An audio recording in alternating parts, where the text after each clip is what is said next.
केंद्र की एनडीए सरकार ने पास करा लिया, उनके पास बहुमत है 288 उनको मत मिले इसके पक्ष में।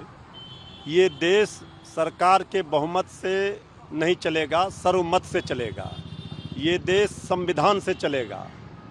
जो संविधान का नहीं करेंगे सम्मान, वो एक ना एक दिन जरूर होंगे परेशान। देश की जनता सब देख रही है और हिटलर शाही मनमानी जिस तरह से सरकार कर रही है, संविधान को रौंद करके काम कर रही है, से माफ़ नहीं किया जा सकता है। आज राज्यसभा में बिल पेश होना है। अब जो बीजेपी के सहयोगी दल हैं एनडीए में, अब तो वो पूरी तरह से एक्सपोज हो गए, चाहे जेडीयू हो, चाहे एलजेपीआर हो, चाहे आदरणीय जीतन बाबू मांझी जी की पार्टी हो। अब ये बीजेपी के प्रकोष्ठ बनकर रह गए। अब बीजेपी के सहयोगी दलों का बीजेपी में विलय होना ही बाकी रह गया है।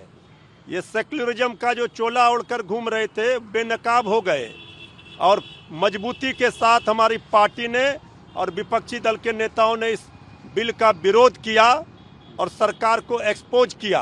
आदरणीय नीतीश कुमार जी पूरी तरह से एक्सपोज हो गए। उनके पार्टी के अंदर भारी विद्रोह की स्थिति उत्पन्न है।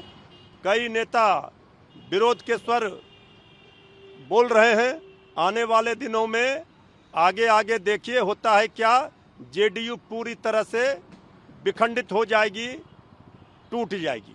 राज्यसभा में आप लोग को क्या लगता है, क्या नंबर बल होंगे आज उस बिल को रोकने के लिए, या यहाँ से भी पास हो जाएगा? देखिए, राज्यसभा में भी भरपूर प्रयास है इंडिया गठबंधन का कि राज्यसभा में इस बिल को पास किसी कीमत पर नहीं होने दिया जाए। अब देखिए क्या होता है। जब बिल सरकार लाएगी तो इसके बाद बहुमत किसके पास रहता है, विरोध में या पक्ष में, ये कुछ ही घंटों में स्पष्ट हो जाएगा।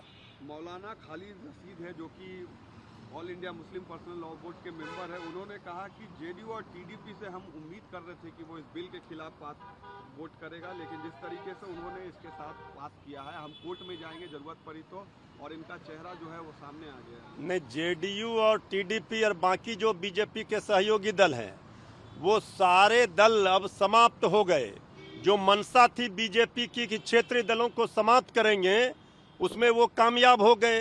अब सिर्फ बीजेपी के सहयोगी दलों का, चाहे जेडीयू हो चाहे अन्य पार्टियां हो, इनका विलय ही बाकी है। बाकी अब ये किस मुंह से जाएंगे लोगों के पास। जो सेक्युलरिज्म का ढोंग कर रहे थे वो कल एक्सपोज हो गए। जेडीयू में भी लगता है कि भारी बवाल होगा। जेडीयू में भारी टूट होगी और ये वक्फ संशोधन बिल पर जिस तरह से कल जेडीयू ने अपना स्टैंड रखा, ये भाजपाइयों की भाषा बोल रहे थे पार्लियामेंट में, और जेडीयू के नेताओं के अंदर जो नाराजगी है वो कुछ दिनों में दिखेगा और जेडीयू में भारी भगदड़ मचने वाली है।